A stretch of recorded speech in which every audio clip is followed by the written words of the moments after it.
Hola a todos y todas. En este video vamos a hablar de manejo ecosistémico y manejo adaptativo, uno de los temas del curso de gestión y conservación. Vamos a presentar los conceptos y los vamos a seguir retrabajando a lo largo del curso. Vamos a tener otras clases en donde vamos a ver algunos aspectos en particular y probablemente ejemplos de aplicación de esto. Y por supuesto, ustedes van a tener un vínculo directo con la generación de un manejo ecosistémico y adaptativo durante la realización del trabajo práctico. Lo que nos ocupa es el manejo de los recursos naturales y la necesidad de manejo y la sistematización de métodos para llevar adelante el manejo de los recursos naturales surge cuando nos damos cuenta de que la manera en la que veníamos haciendo esas cosas generaban problemas. La sobreexplotación de algunos recursos, la degradación de otros, el suelo, el agotamiento de pesquerías o de poblaciones que explotábamos, el problema que aparecía cuando especies emblemáticas terminaban extinguiéndose o eran sufrían una amenaza de extinción muy manifiesta. Y a lo largo de la historia, empezando en el siglo XIX, por lo menos en términos más formales, aparecen varias aproximaciones que tienen raíces filosóficas y que, siendo un poco maniqueos en cuanto a la clasificación, podríamos asociar una primera corriente a esto que llamamos la ética de la conservación de los recursos, que apuntaba a hacer un uso prudente e informado de los recursos, manteniendo una visión utilitarista, o sea, estaba asociado ese uso a el usufructo de algún beneficio físico, madera, peces, o estético, eventualmente. A esta visión basada, más utilitarista y basada en la conservación de los recursos naturales, le sigue un movimiento que podemos llamar romántico trascendental de la conservación, que tiene en Thoreau, en Muir, algunos de los exponentes más claros, en donde la visión de la naturaleza asume una perspectiva más mística y con una perspectiva idealista en términos filosóficos, que tuvo una gran influencia en el surgimiento de todos aquellos movimientos que hoy calificamos como ambientalistas. Y un poco más cerca del presente aparece, pero con raíces filosóficas profundas, que entroncan en el siglo XIX, lo que podemos llamar la ética evolutivo-ecológica, en donde esa visión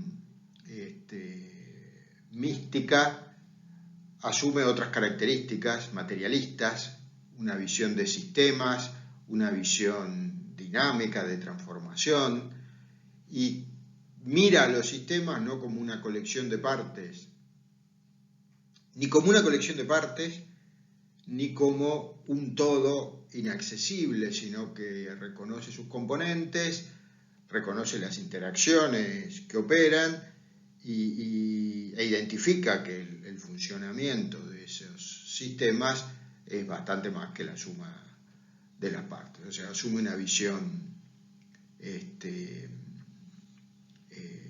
sistemas.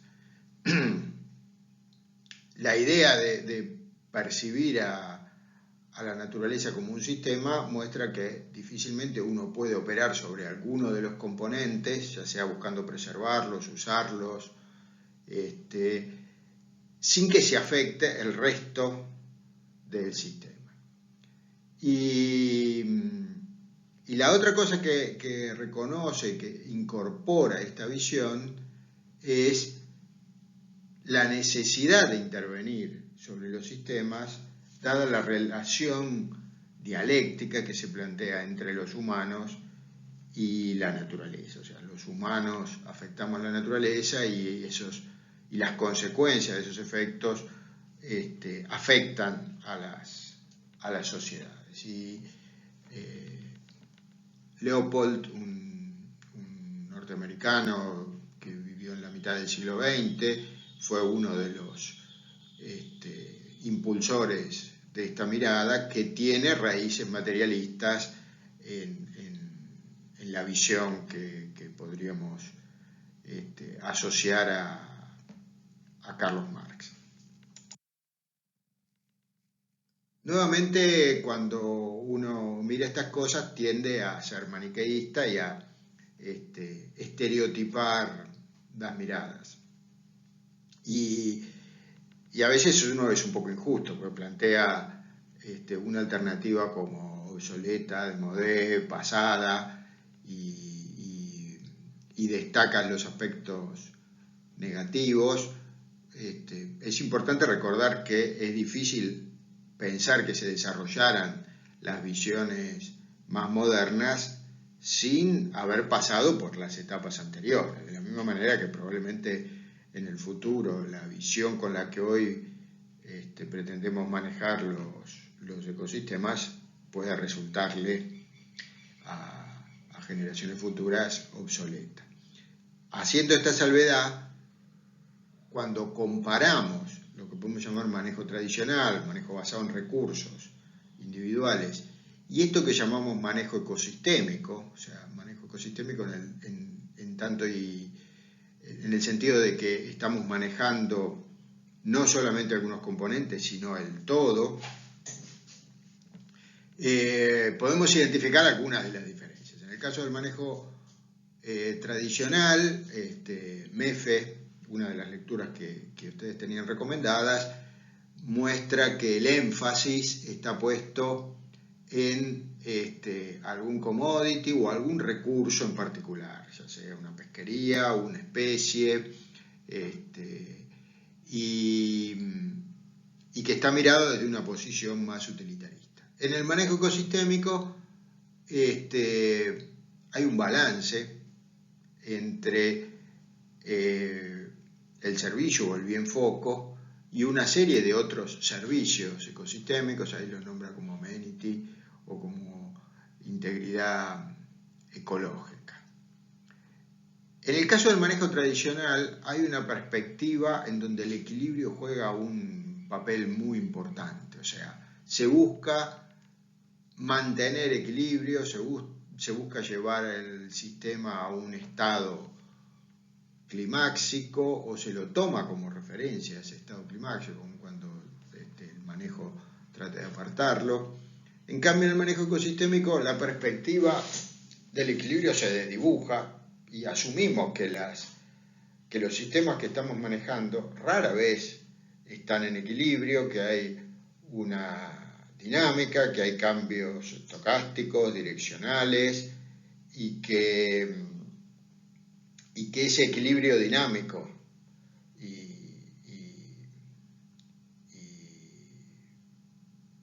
justamente ese equilibrio dinámico caracteriza una dinámica de no equilibrio. En el caso del manejo tradicional, justamente por poner el foco en algún aspecto del ecosistema, la visión es reduccionista, o sea, enfoca en alguna de las partes de ese ecosistema, la población de guanacos, la de atunes, la conservación del suelo, y de alguna manera invisibiliza otros componentes. En el caso del manejo ecosistémico, la visión es de sistema. Yo ahí difiero con lo que plantea MEFE, de llamarlo holismo a eso, porque el holismo da una visión cerrada del todo, que a mí particularmente no me resulta cómoda. En el manejo tradicional, la idea que subyace es que el sistema es predecible, determinístico, y que por lo tanto puede ser controlado. En cambio, en el manejo ecosistémico incorporamos, probablemente al palo, por haber tropezado muchas veces con la piedra de predicciones fallidas, es que la incertidumbre y la necesidad de ser flexibles es central. O sea, vamos a ver, nos vamos a meter un poquito en eso, tenemos que pensar que las cosas, como dice Toussaint, pueden fallar, y eso está asociado a las incertidumbres, y que justamente eso nos fuerza a pensar los manejos de manera flexible. ¿Qué quiere decir que sean flexibles? Que uno puede cambiar el enfoque a medida que uno va percibiendo la respuesta del sistema a las acciones de manejo. En el caso del manejo tradicional, las soluciones, la manera de operar sobre los ecosistemas y sobre los recursos estuvo asociado a agencias de manejo, el Servicio de Conservación del Suelo, la Administración de Parques Nacionales, la Dirección de Bosques, o como lo querramos llamar, en cada uno de los lugares en donde esas agencias se generaron. Fíjense que en general apuntan a un aspecto, el suelo, el bosque, la fauna, los parques nacionales, y esas agencias, esas organizaciones, frecuentemente estatales, asumen el control de los recursos. En el manejo ecosistémico nos dimos cuenta a lo largo del tiempo que teníamos que incorporar la visión de múltiples actores, de múltiples agencias y los contextos. Y pensamos en soluciones que involucran un grado de discusión entre involucrados y actores mucho más profundo. En el manejo tradicional nos encontramos que muchas veces las soluciones que se plantean desde estas agencias generan confrontaciones. Si uno quisiera poner ejemplos, en el pasado, las acciones que tomaban desde la Administración de Parques Nacionales generaban reacciones adversas en comunidades que vivían en los mismos parques, que eran vistos como ajenos, en donde las opiniones no eran tenidas en cuenta, o entre otros públicos que veían que visiones que tenían que ver con, por ejemplo, la posibilidad de usufructuar servicios que proveían las áreas protegidas, se veía restringido por acciones de estas agencias.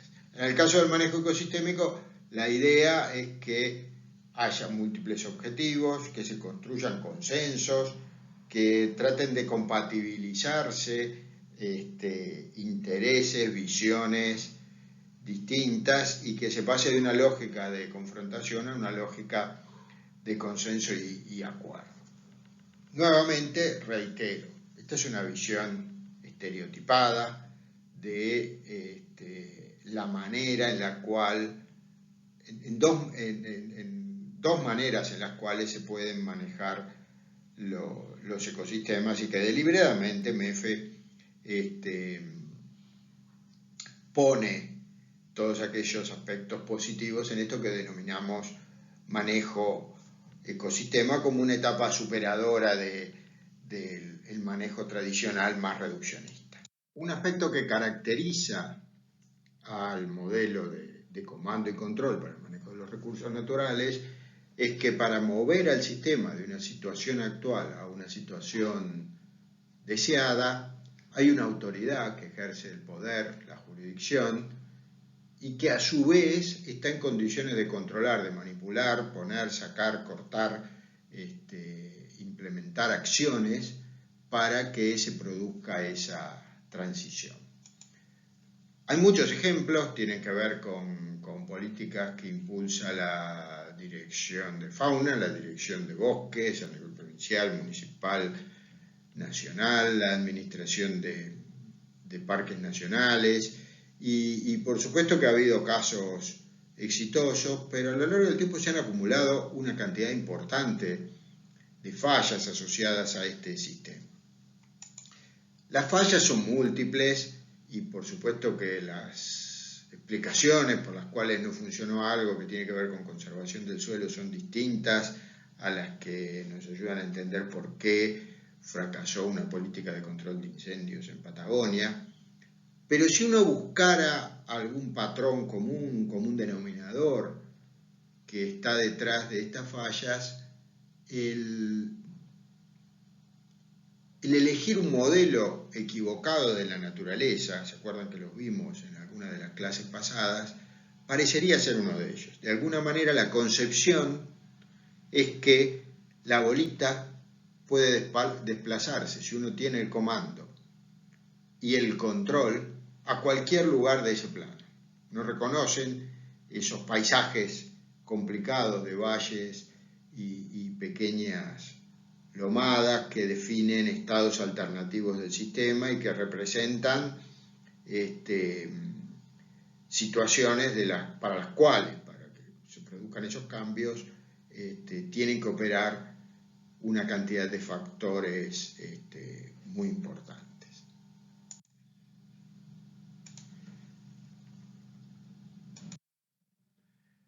El mecanismo de comando y control ha dado lugar, a partir de la acumulación de esos fracasos, a una tipificación de comportamientos que Holling, de quien después vamos a hablar un poquito más, que caracterizó como la patología del manejo de los recursos naturales, que básicamente se basa en que estas agencias que operan en este marco de comando y control, lo que hacen es reducir el rango de variación de los procesos que tienen lugar en el ecosistema, y esto lleva a que el sistema pierda resiliencia, o sea que su capacidad de hacer frente a una perturbación y mantener su estado disminuye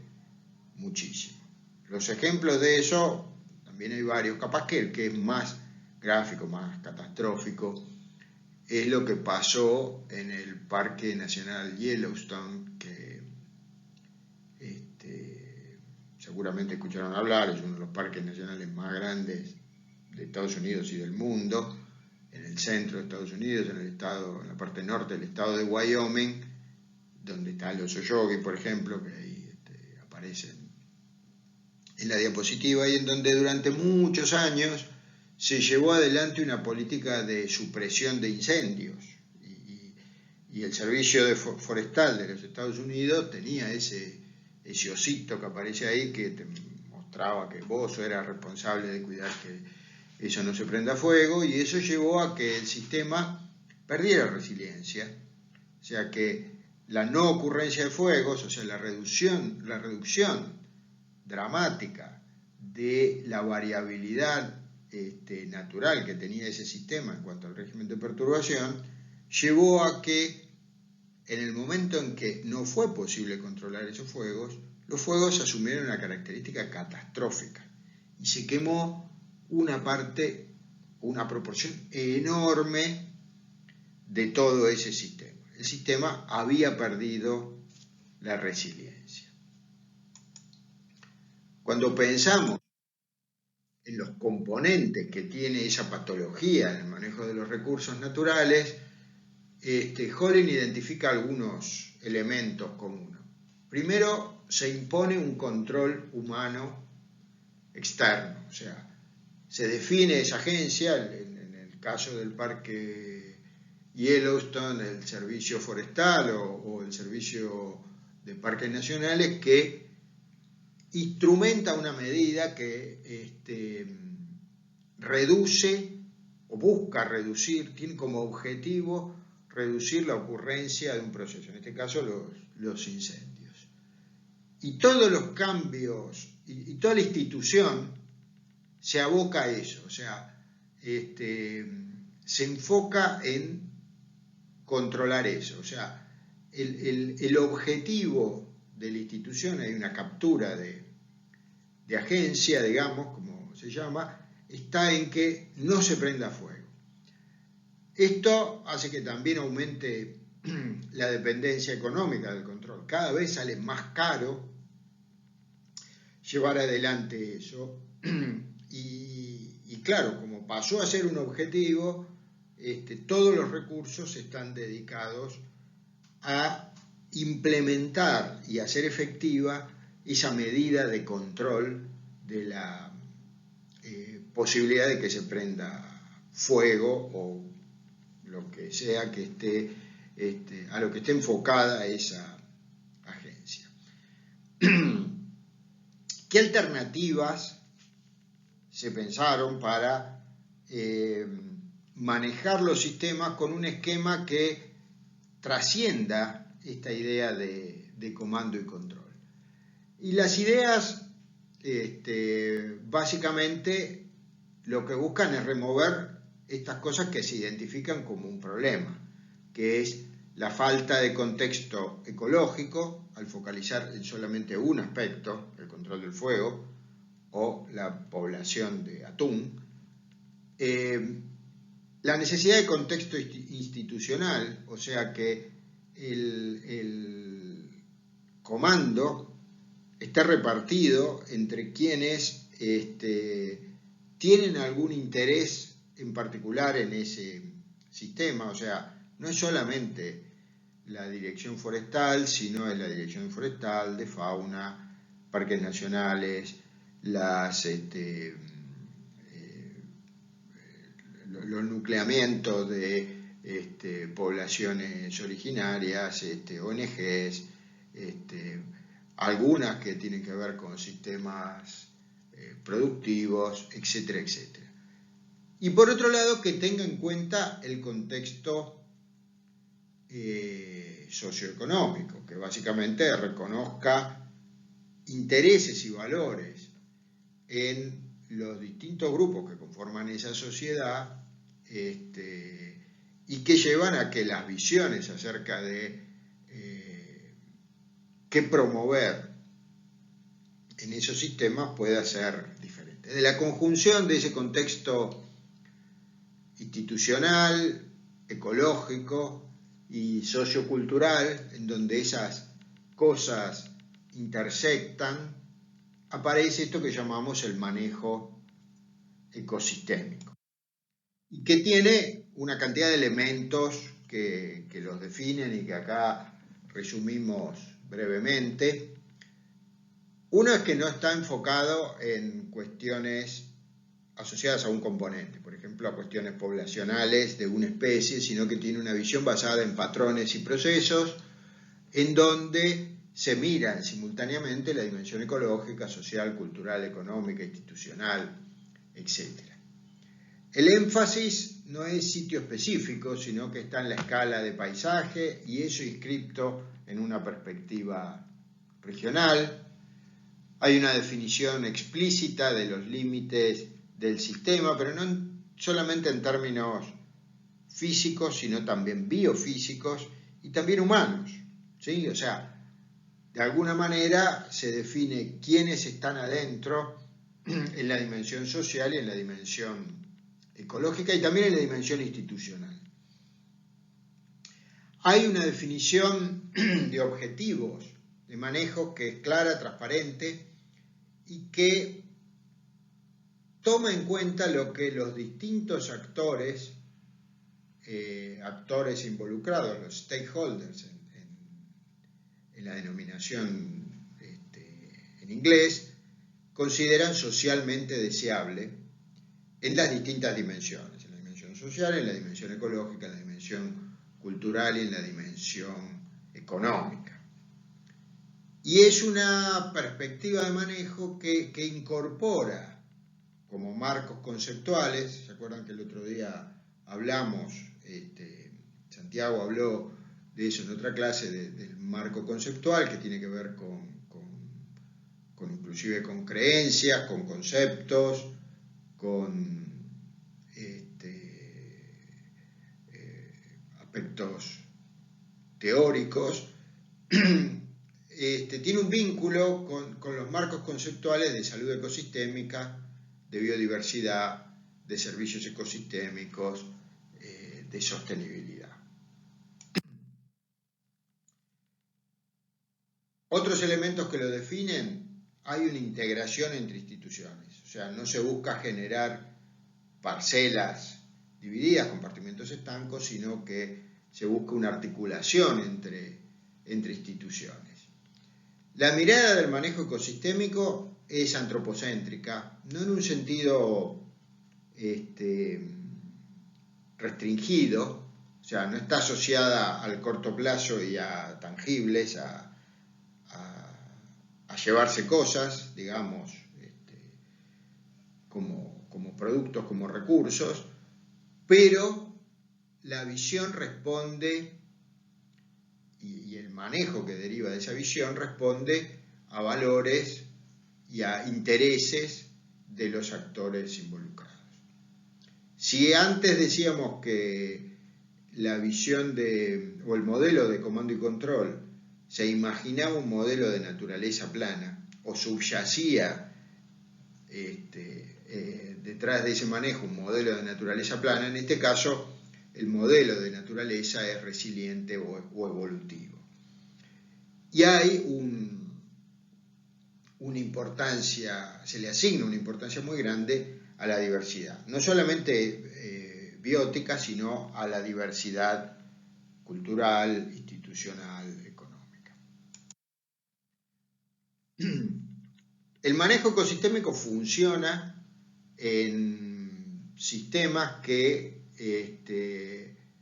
tienen problemas, o sea, nunca nos planteamos este tipo de acciones que llamamos manejo de los recursos naturales en situaciones en donde no haya problemas. Hay una situación que genera un conflicto, pasan cosas que por lo menos algunos actores, con las que algunos actores no se sienten conformes. ¿Qué características tienen esos problemas en sistemas en donde el manejo ecosistémico es una alternativa? Hay una disputa importante de valores, la conservación de una especie versus la producción de commodities, por ejemplo, y de prioridades públicas y privadas, y eso lleva a que hacer una cosa o hacer la otra sean alternativas excluyentes. Ahí aparece el conflicto. Hay actores que quieren que eso, o que las operaciones que se hacen en ese sistema sean diferentes. Vamos a ponerlo en el extremo, que se cultive soja o que se mantenga el bosque. Hay una presión política para generar cambios rápidamente, o sea, estos conflictos escalan e impactan en el sistema político, o sea, hay disputas de poder en torno de los conflictos que se plantean, y entonces el sistema político sufre presión y ejerce presión para que se alcance una solución. La otra cosa que pasa en estos casos es que hay riesgos que muchas veces se consideran elevados, a veces irreversibles, de efectos no deseados, tanto en la dimensión ecológica, social o económica. Esos efectos pueden ser para toda la sociedad o pueden ser para algún grupo en particular que usufructúa algún beneficio en particular. Esto es central, y ahora vamos a meternos un poquito más en detalle. El abordaje técnico, tanto en la dimensión económica como en la dimensión ecológica, como en la dimensión social, tiene un montón de incertidumbres. No sabemos exactamente cómo son las cosas y por lo tanto cómo podemos operar sobre el sistema. el resultado que nosotros podemos esperar no es cierto, no es certero, mejor dicho. El resultado que podemos esperar de accionar sobre el sistema. Bueno, y por último, en este caso, los problemas ecológicos y políticos están incluidos en una trama de manera tal que las decisiones escapan al ámbito específico del problema, o sea, repercuten más allá de lo que pasa con el bosque en la región chaqueña. Tienen importancia en lo que ocurre en las ciudades, hay grupos de presión que operan, tiene consecuencias globales porque eso retroalimenta procesos que ocurren a escala planetaria, cambio climático por modificar la cantidad de emisiones que se generan, pérdida de especies que son emblemáticas, etcétera, etcétera. Les decía que un elemento típico en estas situaciones en donde el manejo ecosistémico termina siendo una alternativa para abordar el manejo de los sistemas es la incertidumbre. Y acá agrego otra más, la incertidumbre y las condiciones no estacionarias. Este grafiquito de acá al costado muestra que lo que se trata es que el sistema, el estado de los recursos del sistema, en el tiempo t, va a depender de lo que pasa en el tiempo t-1 y de las acciones y de las decisiones de manejo, también de una cantidad de factores ambientales.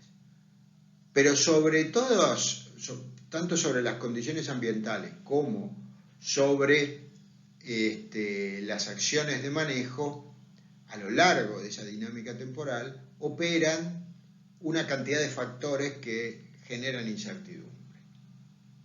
Y la podemos resumir, esas incertidumbres, en incertidumbre de distinta naturaleza. Por un lado hay incertidumbre ambiental. Las condiciones climáticas fundamentalmente tienen un componente incierto. No sabemos cuánto va a llover el año que viene, ni con qué frecuencia, ni si va a haber eventos extremos. Y eso es intrínsecamente inabordable. Es hacia la naturaleza del sistema que estamos contando. No considerar esa incertidumbre, usar valores promedio, es casi una garantía de fracaso muchas veces. Pero después hay otras cosas. Por ejemplo, las acciones de manejo tienen un control parcial por parte de la agencia que las lleva a cabo. O sea, uno puede decir, saquen las vacas o corten no sé qué cosa, o veden el acceso de turistas o prohíban la caza. Y eso se dice en un papel, inclusive se formaliza en una ordenanza, pero no necesariamente se traduce de manera absoluta en la práctica. O sea, sigue habiendo extracción, sigue habiendo caza furtiva, etcétera, etcétera. Y el problema es que no sabemos muchas veces cuánto. Tenemos una posibilidad limitada de observación del sistema.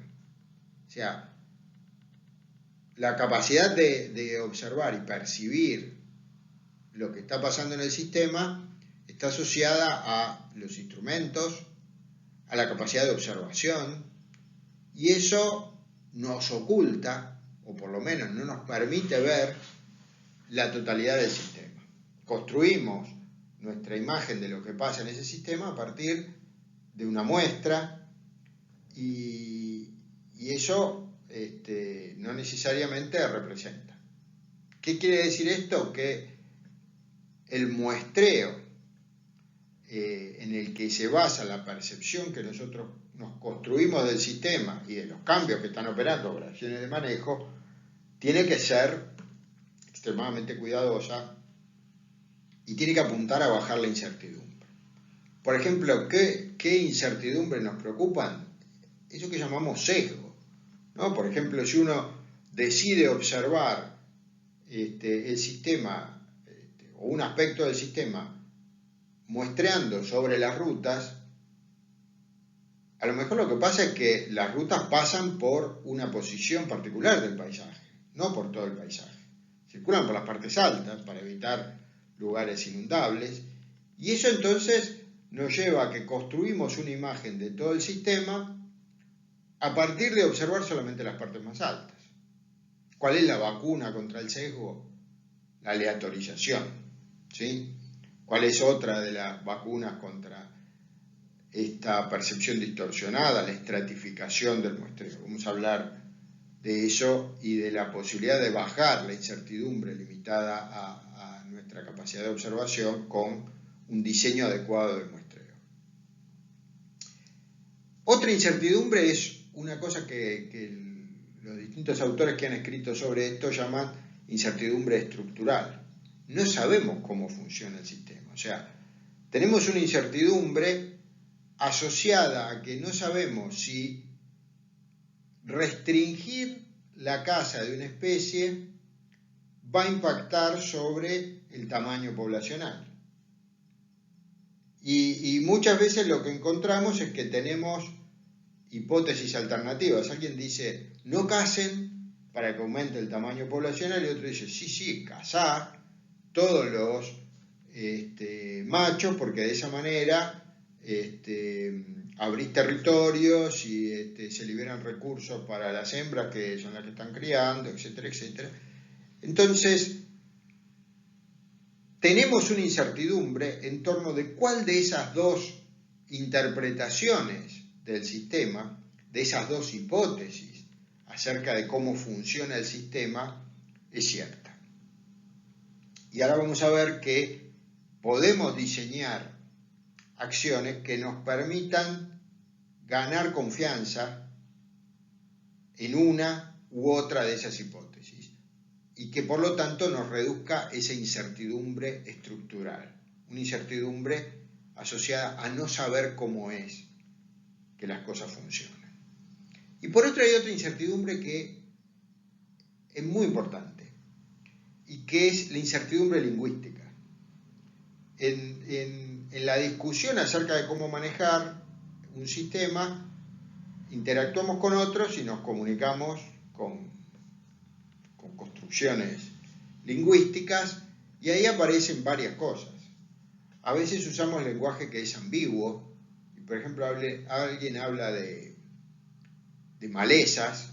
¿Y qué es una maleza? Es una especie que no está donde yo quiero, es una exótica, es una invasora. ¿A partir de cuándo lo llamamos maleza? Una especie nativa podemos llamarla maleza. Hay una ambigüedad en el uso de ese término. Alguien puede interpretarlo de una manera, alguien puede interpretarlo de otra. La otra es que a veces usamos lenguaje vago y decimos que una especie está amenazada. ¿Qué quiere decir que está amenazada? O hablamos de que es mucho. ¿Cuánto es mucho? A veces somos inespecíficos y hablamos, por ejemplo, qué sé yo, en el COVID del porcentaje de contagio. ¿Qué quiere decir porcentaje de contagio? ¿Cuántas personas se contagiaron cuando estuvieron expuestas? ¿Cuál es la tasa de positividad de los test? Hay que especificar de lo que estamos hablando para que nos podamos entender y a partir de esa comprensión operar sobre el sistema. Y otras veces lo que pasa es que la construcción lingüística está fuera de contexto. O sea, ya hablamos a partir de la lectura de algunos de los textos de que lo que alguien llama adaptación en un contexto no es lo mismo que lo que alguien llama adaptación en otro contexto. Además de las incertidumbres estas, otra de las dificultades que nos encontramos es el de que las condiciones en las cuales operan estos sistemas no son estacionarias. O sea que esas condiciones ambientales, por ejemplo, pero también las culturales, los valores, los intereses de los distintos actores, van cambiando a lo largo del tiempo. No sé, es obvio que está operando a lo largo del tiempo un cambio en las condiciones climáticas. Aumenta la temperatura y aumentan otros descriptores que tienen que ver con las cuestiones climáticas, y eso pasa a ser un elemento central en el diseño, en la manera en la cual pensamos el sistema, dado su impacto, el impacto que va a tener sobre la dinámica. Cuando uno piensa en el manejo ecosistémico, hay algunas cosas a las que le tiene que prestar particular atención. Y acá están puestos de manera secuencial, pero esa secuencia puede invertirse. Por un lado, tiene que ser muy cuidadoso en sintetizar toda la información, los modelos conceptuales que se vinculan con la dinámica de ese sistema de una manera exhaustiva, lo más exhaustiva posible. O sea, tiene que tener un acceso y un uso del banco de conocimientos disponible muy cuidadoso. ¿Para qué? Para tener la mejor descripción posible de ese sistema, para construir las mejores hipótesis acerca de cómo funciona ese sistema. Y hablo de las hipótesis porque puede ser que uno termine formulando acerca del comportamiento del sistema más de una hipótesis. Antes hablábamos de hipótesis alternativas para las cuales en principio, o de las cuales en principio no podemos fijar criterios de verdad muy sólidos. La otra cosa que es particularmente importante y que está muy relacionada con la síntesis que uno haga es la definición de los objetivos. O sea, ¿a qué apunta ese manejo? ¿A dónde quiere llevarse el sistema? Y por supuesto que esos objetivos van a estar muy ligados a las hipótesis que nosotros formulamos a partir de la síntesis del banco de conocimientos que existe, pero también esos objetivos, o sea, en ese sentido tiene un componente técnico, pero también esos objetivos van a estar muy ligados a los intereses, los valores y las tensiones políticas de los actores, de los involucrados en este proceso. Otro aspecto que hay que prestarle particular atención es a definir cuáles son los límites, las escalas y el nivel jerárquico al cual va a operar ese manejo. En esto hay cuestiones biofísicas, porque tienen que ver con establecer límites para los ecosistemas con los cuales se está manejando, pero también jurisdiccionales, y la definición de eso impacta sobre alguna de las otras cuestiones que estábamos hablando antes, sobre la definición de objetivos, pero también, dependiendo de los límites, va a ser la caracterización, mejor no la caracterización, la identificación de cuáles son los actores relevantes a considerar e incluir en la definición del manejo. Y por último, un plan de manejo ecosistémico o de cualquier manejo necesita ejecutores. Cuando hablamos de comando y control, casi que eso venía definido a priori. Acá, cuando hay varias instituciones involucradas, cuando hay negociaciones, actores diferentes, definir una unidad ejecutora puede no ser trivial, pero es central para garantizar que el plan pueda implementarse y evaluarse. En este proceso, el sistema de ciencia y técnica juega un rol muy importante. No es el exclusivo, porque continuamente estamos hablando de que hay otros actores y de que hay dimensiones en la definición de los objetivos, en la definición del plan de manejo, que ocurren en el plano político, en el plano institucional. Hay un rol central del sistema científico-técnico en la definición de los inventarios y en la evaluación del sistema, tanto en sus aspectos sociales, económicos y ecológicos, en la identificación del problema y en la formulación de ese problema, en la cuantificación de la respuesta de los ecosistemas y sus componentes a distintos factores de estrés y perturbación, en la identificación de umbrales y límites de los posibles estados alternativos de los ecosistemas y en la identificación de esos estados alternativos, en la cuantificación de beneficios y costos de distintas alternativas de manejo, en la definición de las alternativas de gestión, o sea, de qué cosas podemos hacer, en cómo implementar los planes de manejo, tanto en sus aspectos conceptuales como en sus aspectos logísticos, en el diseño e implementación de planes de monitoreo y en la evaluación de los datos generados por ese monitoreo y en la redefinición de las acciones.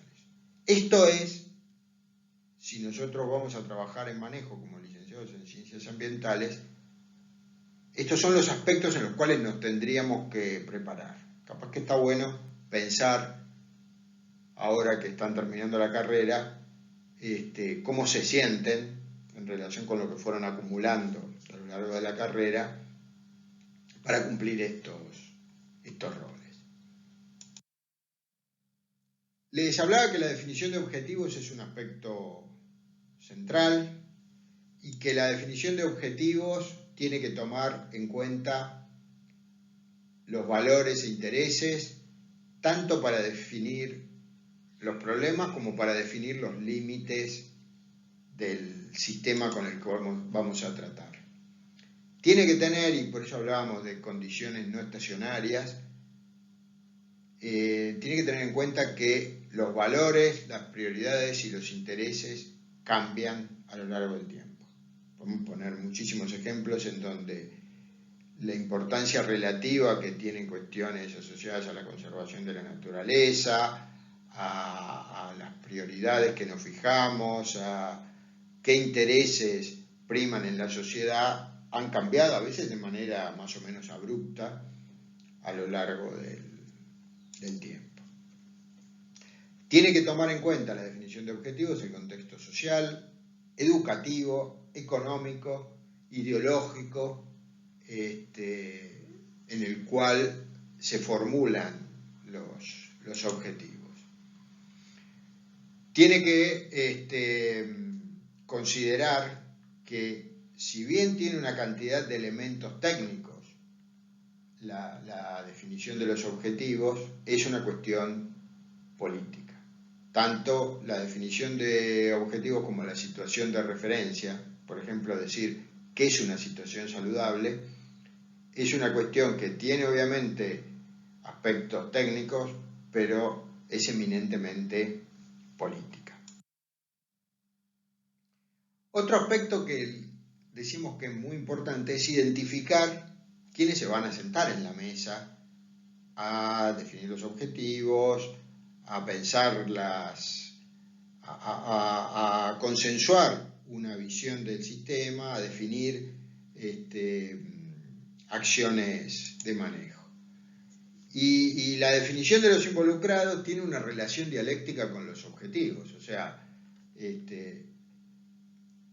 para definir los objetivos hay que convocar a gente, pero según cómo se definan esos objetivos, ese conjunto de actores puede ampliarse o reducirse, porque no quedan incluidos.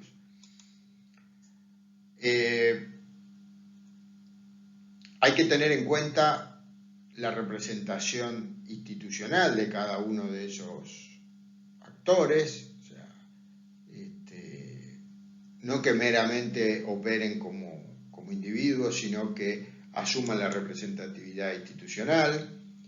Hay que definir la responsabilidad y los mecanismos a través de los cuales se toman las decisiones. Es fácil decir, bueno, hagamos un proceso participativo, pero bajarlo a tierra implica definir mecanismos y responsabilidades a través de las cuales se toman decisiones. O sea, se baja martillo a la visión que tenemos del sistema o se baja martillo a qué cosas vamos a hacer en el sistema. ¿Cómo miramos, cómo decidimos quiénes están involucrados o no están involucrados? Por supuesto que ahí la autopercepción es muy importante, pero algunos criterios a priori es incluir a aquellos que tienen derechos sobre la tierra o los recursos, ver qué continuidad tiene esa relación, no es lo mismo ser residente que venir ocasionalmente, qué conocimiento y habilidades tienen para el manejo y la gestión del sistema, cuáles son las consecuencias que va a tener el manejo sobre ellos, o sea, qué pérdidas o daños va a generar, qué relación histórico-cultural tienen con los recursos, con el sistema, qué grado de dependencia económica tienen sobre los recursos que se van a ver afectados por el manejo, qué compromiso o intereses más allá de la dependencia pueden tener, en qué medida se promueve con la participación de algún grupo equidad en el acceso a los recursos y en la distribución de los beneficios, la compatibilidad de los intereses del involucrado con los objetivos de la conservación o planificación y el impacto que tiene ahora o en el futuro las actividades del involucrado o de los involucrados sobre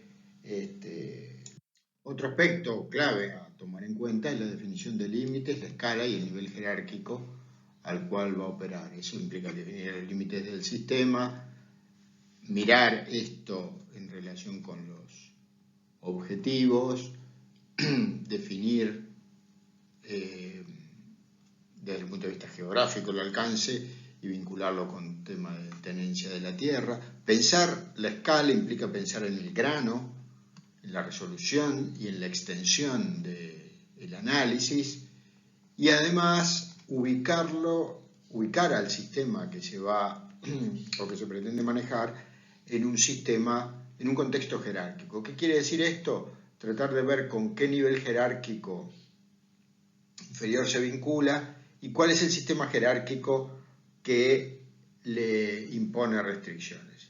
Si pensamos un poquito en la idea de panarquía, vemos que justamente los sistemas se vinculan de manera jerárquica unos contra otros y los sistemas de nivel superior le dan contexto al sistema que estamos manejando y podemos buscar explicaciones acerca de los procesos que están teniendo lugar en el nivel jerárquico inferior. El otro punto era pensar quiénes van a estar a cargo de la ejecución de estos planes. Para esto hay que definir roles que tienen que ver con monitoreo, con implementar las acciones, con negociaciones, con una cantidad de tareas que involucra poner en marcha un plan de manejo. Esto tiene que estar inscripto en un marco regulatorio, o sea, tener en cuenta las restricciones que impone ese marco regulatorio, estar atento a los conflictos de interés que se puedan plantear y implementar una política de premios y castigos que asegure que los distintos actores involucrados respeten el proceso de implementación del plan. Estuvimos hablando hasta ahora de manejo ecosistémico y en realidad el manejo ecosistémico se puede implementar de distintas maneras. Una de ellas, una que es particularmente atractiva, es el manejo adaptativo. El manejo adaptativo es un esquema, una manera de implementar algún tipo de manejo, no necesariamente ecosistémico, podría ser un manejo tradicional con algunas características particulares. Las características particulares a lo mejor se resumen en el título de este trabajo, un trabajo que no es el primero, pero que involucra a dos actores muy importantes en el desarrollo de la idea de manejo adaptativo, que fueron Walters y Holling, particularmente Holling. Holling fue el primero que habló de estas cosas por el año 78, y de alguna manera el centro, el núcleo del manejo adaptativo es llevar a cabo experimentos de manejo a escalas grandes y aprender haciendo, tal cual lo expresa el título de este libro. Circulan montones de esquemas que tratan de ilustrar lo que es el manejo adaptativo, que ya les digo, es una aproximación para el manejo que puede ser el ecosistémico tradicional, y que lo que busca es no aplicar una receta, sino a medida que se va operando sobre el sistema, ir aprendiendo y reformulando objetivos y acciones a partir de ese aprendizaje. Es un ciclo como tal, uno no sabe muy bien dónde empieza porque está permanentemente dando vueltas, pero supongamos que lo hacemos comenzar en la etapa de evaluación, y ahí uno tiene que hacer uso del conocimiento disponible, de inventarios, de la tecnología que el sistema de ciencia y técnica pone a disposición, y se fijan objetivos preliminares. Y se avanza luego de esa evaluación, de esa etapa de síntesis a partir del banco de conocimientos, hacia una etapa de planificación, en donde se refinan esos objetivos, y a partir de la síntesis que se hizo del conocimiento existente se plantean hipótesis acerca de cómo opera ese sistema. Un sistema en donde se quiere manejar el pastoreo va a prestar especial atención acerca de cómo es la dinámica de la productividad primaria, cómo es el efecto de los herbívoros sobre el pastizal y qué efecto eso tiene sobre la biodiversidad, la presencia de algunas especies emblemáticas, la diversidad no solo de plantas, sino de otras especies, sobre los resultados económicos que puede tener en caso de ser una actividad ganadera, del impacto que tiene sobre los procesos de acumulación de carbono en el suelo, sobre la regulación hídrica. El conocimiento disponible, local o más general, ayuda a construir esas hipótesis y a definir objetivos. Por ejemplo, un objetivo del manejo podría ser generar un sistema de pastoreo con rumiantes domésticos, vacas y ovejas, que sea carbono neutro, o sea que el balance de emisiones sea cero. Entonces necesito construir, es necesario construir hipótesis acerca de cómo se gana carbono, de cómo se acumula en distintos reservorios, de cómo los distintos factores de estrés y perturbación y la variabilidad climática afectan las ganancias y las emisiones, y en función de ese conocimiento desarrollar acciones que pueden involucrar incorporar especies, porque resulta que lo que está limitando las entradas de carbono es la disponibilidad de nitrógeno. Entonces una predicción de eso es que disponer de más leguminosas que fijen nitrógeno incrementaría las ganancias de carbono. Otra puede ser que en realidad la carga del pastoreo y el momento del pastoreo determina no solo las ganancias, sino las salidas de carbono o la tasa con la cual se acumula carbono en el suelo. Y a partir de todas esas hipótesis desarrollo acciones. Otra hipótesis, por ejemplo, tiene que ver con que la composición del rodeo, o sea, cuántas vacas, vaquillonas o terneros determinan las emisiones totales de metano que se produce en el rumen de las vacas asociadas a ese sistema de producción. En fin, una cantidad de cuestiones que resume el nivel de conocimiento que tengo. Y con eso, con esas hipótesis, que no es una hipótesis, sino que es un sistema de hipótesis, desarrollo acciones que tienen que ver con, ya les digo, plantar leguminosas,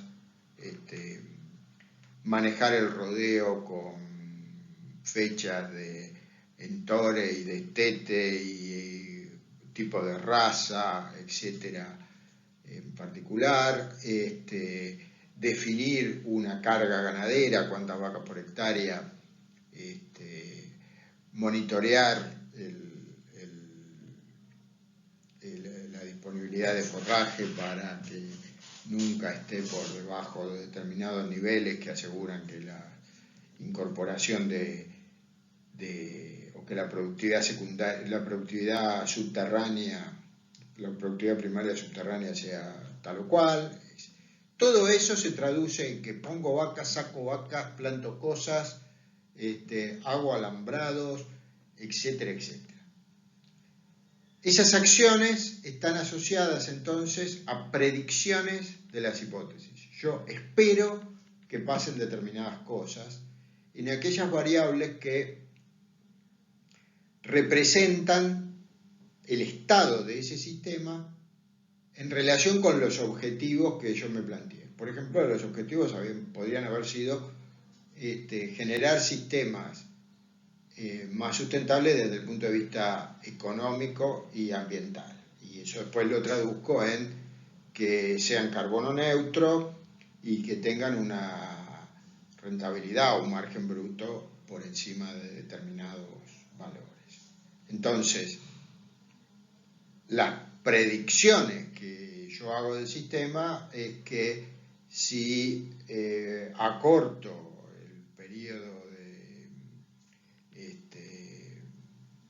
o la edad de entore de las vaquillonas, se van a estar emitiendo metano por menor cantidad de tiempo, y eso va a tener un impacto tal y cual que un balance de la dieta con determinada cantidad también va a afectar las emisiones de metano y a su vez va a afectar las ganancias de peso vivo y qué sé yo. Entonces hay una serie de variables ligadas a esas predicciones que yo estoy haciendo que necesitan ser monitoreadas para ver si las acciones en realidad están contribuyendo al objetivo que uno se plantea. Con ese monitoreo, o a partir de ese monitoreo, mejor dicho, se genera información que permite evaluar en qué medida las acciones movieron el sistema en la dirección esperada. O sea, las predicciones son ciertas. Eso ayuda a redefinir acciones en el futuro que eventualmente impliquen en el proceso de planificación revisar las hipótesis para implementar otras acciones o hacerle alguna modificación. En este proceso, como les decía, hay muchos esquemas de manejo adaptativo. En este proceso, algunos autores diferencian, manteniendo el mismo esquema que habíamos visto antes, una fase deliberativa en donde los actores definen los objetivos, las alternativas de manejo, los modelos o las hipótesis en las que se basan, los protocolos de observación, y que esa fase deliberativa se vincula, se conecta con una fase iterativa, una fase que se repite, en donde se toman decisiones de manejo, se monitorea, se evalúa y se modifican esas decisiones de manejo. Pero a veces van y esa fase iterativa fuerza una nueva etapa deliberativa. Se habla de que en el manejo adaptativo hay dos tipos de loops, de rulos, de ciclos. Uno que tiene que ver con esta parte iterativa que permite ajustes menores en función de cómo se están implementando las decisiones de manejo, en función del monitoreo que se hace, y un segundo ciclo que nos lleva a revisar objetivos, alternativas, modelos o protocolos de observación. Implica una revisión a otro nivel del plan de manejo que estamos considerando. Vamos a volver de esto en otro texto. Inclusive vamos a terminar incorporando un tercer ciclo adicional sobre estos dos que estamos viendo. El monitoreo es un aspecto central de este manejo adaptativo, porque uno no puede aprender si no recoge información sobre el sistema. Y en torno del monitoreo, que ya de por sí es un aspecto muy importante a considerar, hay algunas consideraciones que hacer. Y para eso traigo a colación un paper muy viejo del año 64, yo tenía 4 años, ya me chavé con la edad, que escribió John Platt, y que leí en su momento, por los años 80, y que tuvo un impacto importante en mí, que se llama Strong Inference, y que básicamente lo que cuenta, para mí que empezaba en estas cosas, es el método científico y la importancia de una cosa que ahora a veces nos puede parecer perogrullo, de tener hipótesis y predicciones antes de salir a juntar datos. Y el paper de Platt fue muy influyente, fue también a veces criticado porque se lo veía como un poco rígido, y a mí me parece que no, que su tesis de la importancia de una formulación precisa de hipótesis, de predicciones y un diseño experimental adecuado antes de salir a juntar datos es crítica. Es crítica para que este proceso de revisión y de falsificación de hipótesis, de refutación de hipótesis, pues, esto es central a la hora de plantearse el monitoreo. ¿Por qué? Porque el monitoreo en manejo de recursos naturales puede plantearse de dos maneras. Por un lado hay quienes dicen, bueno, vamos a monitorear el sistema, medimos cuanti más mejor. Y eso está bien por un lado, porque, digamos, cuanto más datos tiene, mejor. Pero ahí uno puede empezar a poner algunos peros en relación con la eficacia y la eficiencia con la cual se lleva adelante eso. Primero porque es imposible monitorear todo, porque monitorear cuesta plata y sobre todo cuesta tiempo y cabeza. Y a veces tiene un impacto sobre el ecosistema, ¿no? Estar midiendo siempre implica una perturbación sobre el ecosistema que uno está queriendo manejar, o el socioecosistema que uno está queriendo manejar. En ese sentido, lo puse con líneas punteadas, no se descarta lo exploratorio. Y lo exploratorio puede jugar un papel muy importante en la fase deliberativa, o sea, esos datos que se acumularon en el pasado, que fueron asistemáticos en cuanto a su colección, nos ayuda a formular hipótesis, nos ayuda a entender algunas características de ese sistema un poquito mejor.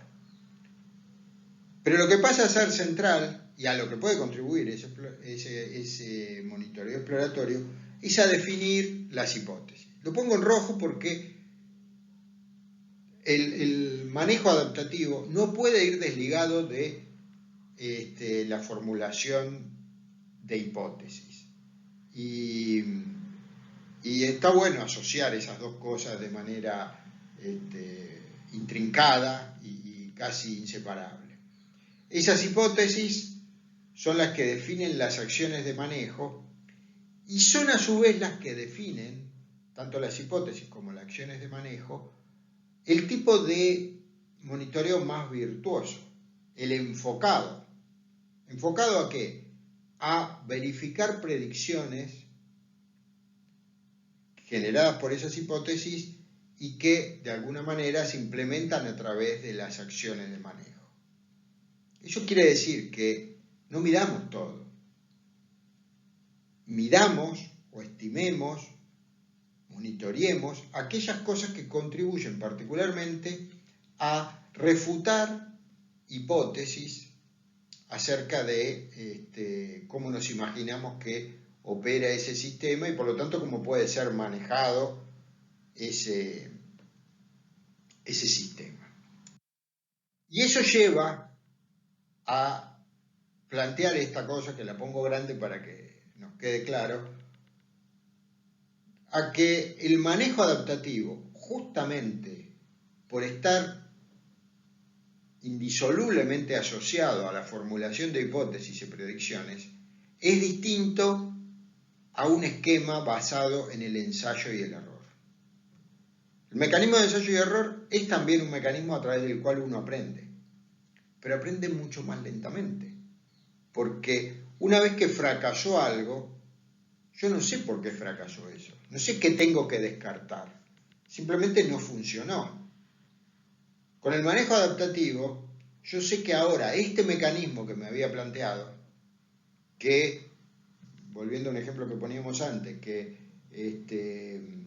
aumentar la casa de individuos reduce la población, ahora me permite saber por dónde está operando y por dónde no está operando el mecanismo que determina la dinámica de los procesos, que determinan la dinámica de ese sistema.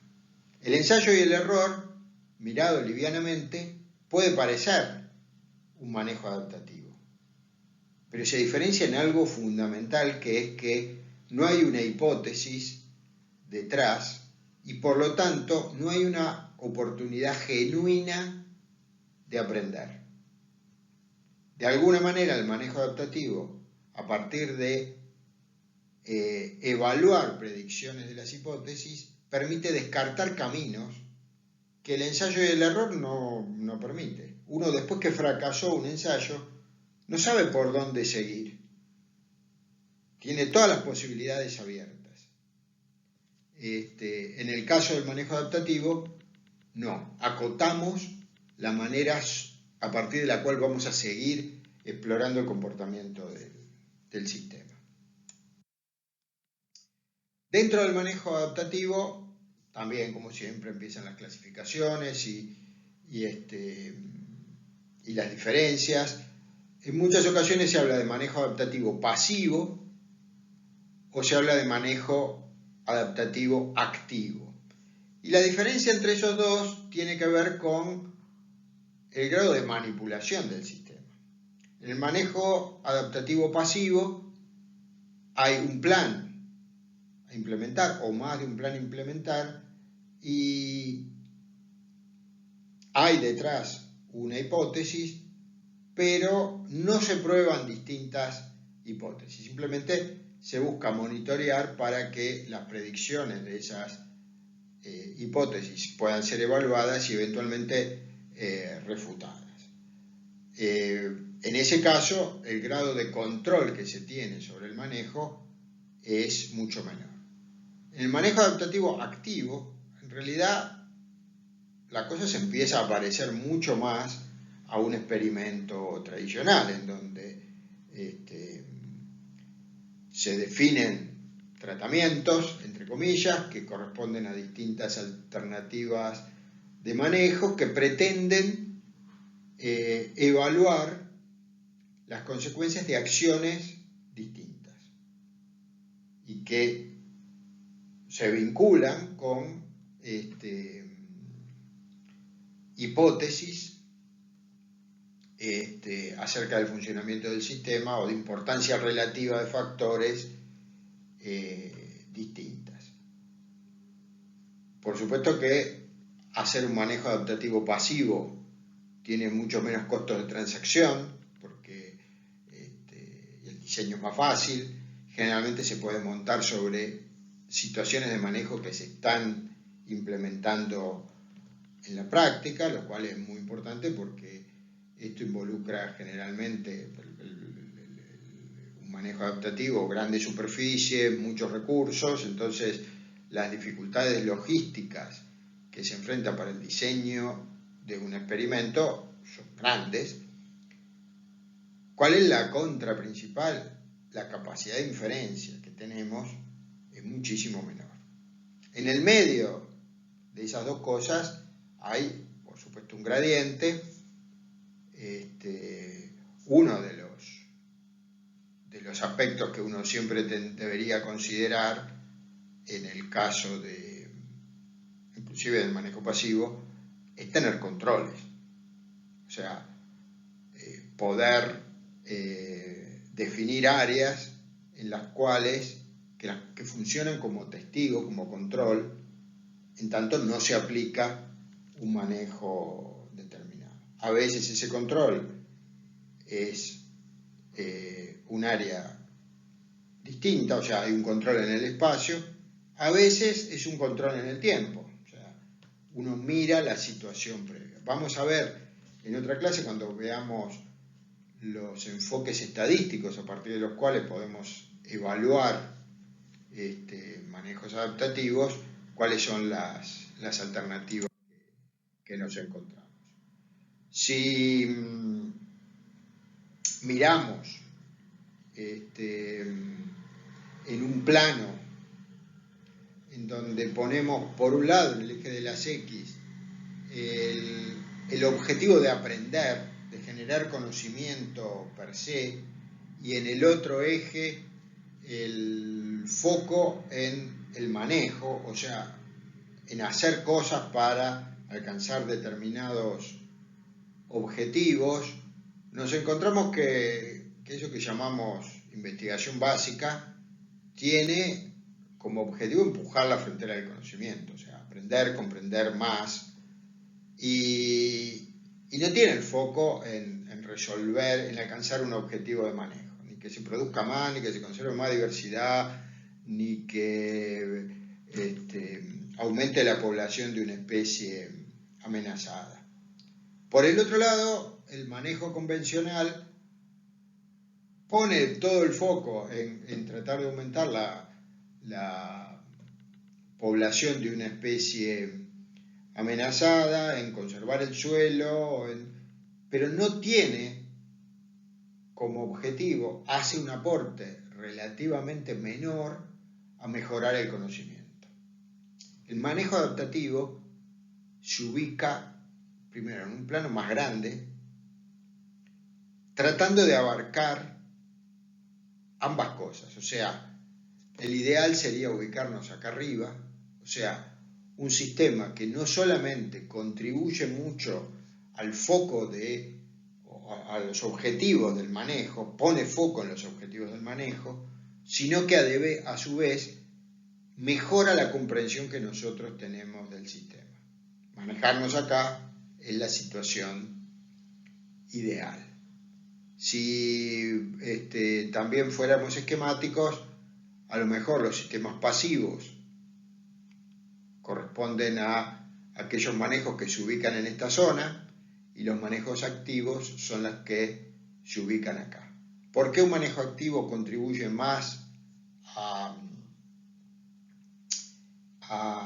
el conocimiento? Porque la capacidad de inferencia que tiene eso es mayor. Y eso vamos a ver con qué se vincula con cosas que ustedes estudiaron o están estudiando en modelos estadísticos. De alguna manera el manejo adaptativo se ubica en un gradiente de maneras de aprender acerca de los sistemas con los que estamos involucrados. Esta tablita resume eso en términos del modo, de cómo se hacen las observaciones, de cómo se combinan para informar actividades y en última instancia generar conocimiento. Y ahí se separa en un gradiente de modo de aprender. Los experimentos tradicionales lo ponen acá como experimentos de laboratorio, en donde hay situaciones muy controladas de observación y la capacidad de inferir causalidad es muy alta. ¿Por qué? Porque eso está replicado, porque se asignan tratamientos al azar, porque se replica, etcétera, etcétera, y hay una capacidad predictiva muy grande, a lo mejor con un foco, con un dominio de generalización relativamente pequeño. El manejo adaptativo, que ahí habla de cuasi experimentos, permite hacer algunas cosas particulares. Permite también hacer observaciones controladas, pero se trata de un monitoreo sistemático. O sea, acá muchas veces la posibilidad de, por ejemplo, asignar tratamientos al azar se ve restringida. Inclusive a veces no podemos generar muy fácilmente controles verdaderos y eso disminuye la capacidad de hacer inferencias tan sólidas como las aproximaciones experimentales. Y después aparecen las otras dos maneras que por supuesto uno no las descarta, pero que tienen mucha menor capacidad de ayudarnos a acumular conocimiento.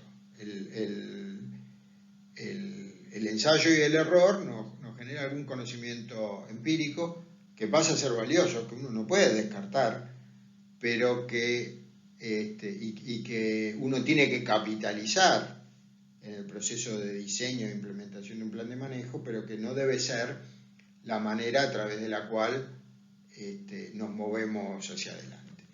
Y después está la experiencia no sistemática, no monitoreada, que de alguna manera cae dentro de esa categoría de conocimiento experto.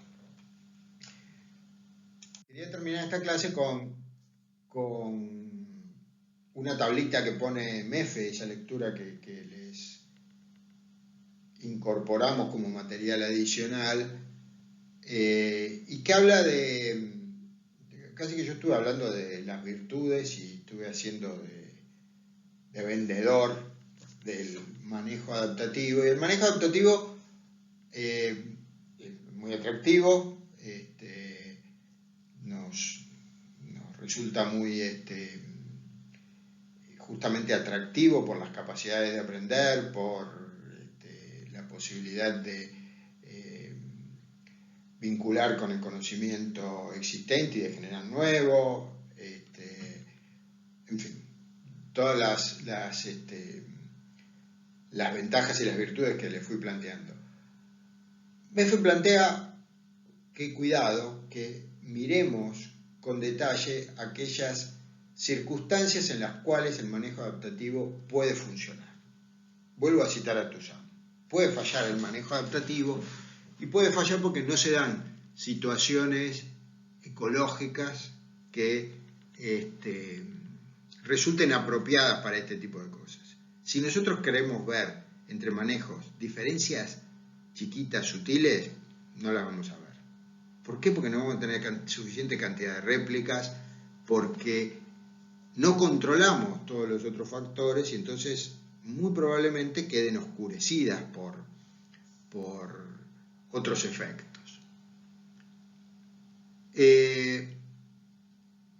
No podemos plantear manejos adaptativos que involucran grandes áreas, que involucran recursos que son valiosos, etcétera, etcétera, si no nos aseguramos que la colección de datos sea relativamente fácil y barata.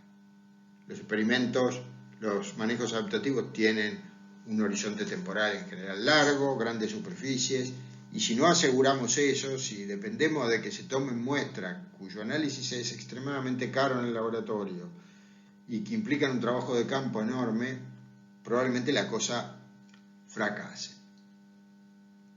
Y la otra cosa que tenemos que pensar en relación con la dimensión ecológica es que el manejo adaptativo como marco para encarar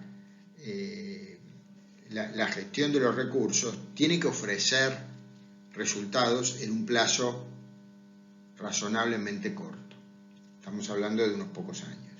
Si nosotros vamos a ver las consecuencias de las acciones de manejo en 10 años, es muy probable que seamos capaces de convencer a quienes financian, a quienes sostienen en términos de ejecución esto, un plan de manejo. ¿Esto está bien? No. Esto es un poco una consecuencia de acumular experiencias de casos fallidos también. Hay condiciones socioeconómicas. Los actores tienen que acordar en los resultados esperados. Pueden diferir en cómo se llevan adelante, pero tienen que pensar que hay que salvar esta especie, o hay que evitar que se pierda suelo, o tenemos que mantener el bosque. Si ese acuerdo no existe, en el objetivo general, es muy difícil que se pueda implementar. Tienen que estar interesados los actores, tiene que haber un compromiso para llevarlo adelante. Tienen que estar de acuerdo en los modelos generales acerca de cómo estas cosas ocurren. Y por último hay condiciones institucionales. Por un lado, la institución que lidera esto tiene que estar convencida de la importancia del aprendizaje que se va a generar. Si está solamente interesada en los resultados, es poco probable que sostenga un proceso que implica más gastos, más trabajo, más dolores de cabeza, menos certezas en términos de qué hay que hacer, porque continuamente se están revisando. Y la otra cosa que es importante desde el punto de vista institucional es que deben asegurarse los recursos en términos de plata, de infraestructura, de compromiso, de liderazgo, para que estas cosas se lleven a cabo. Sin esto, es probable que un proceso se interrumpa antes de que se alcancen resultados y se frustre no solamente el proceso de aprendizaje, sino la idea de manejar los recursos de una manera alternativa. Bueno, sobre manejo adaptativo vamos a seguir hablando durante todo el curso. Con esto queríamos tener una exposición. Fíjense que hablamos, resumiendo un poco, de de la historia, de la manera en la cual los humanos manejamos los ecosistemas, de cómo construimos esta idea de manejar ecosistemas como un sistema que toma en cuenta todos los procesos que tienen lugar en él, cómo damos el salto a incorporar la dimensión no solamente ecológica, sino la dimensión institucional y socioeconómica, qué características tiene eso, el rol de la incertidumbre y de las distintas fuentes de incertidumbre en situaciones en donde aplicamos manejo ecosistémico, y cómo el manejo adaptativo es una manera de encarar ese tipo de manejo ecosistémico y cómo se diferencia de otras alternativas que son la anécdota y el ensayo y el error. Y la diferencia fundamental es la oportunidad y la importancia central que tiene el planteo de hipótesis en el diseño de manejos adaptativos. Bueno, gracias por escuchar.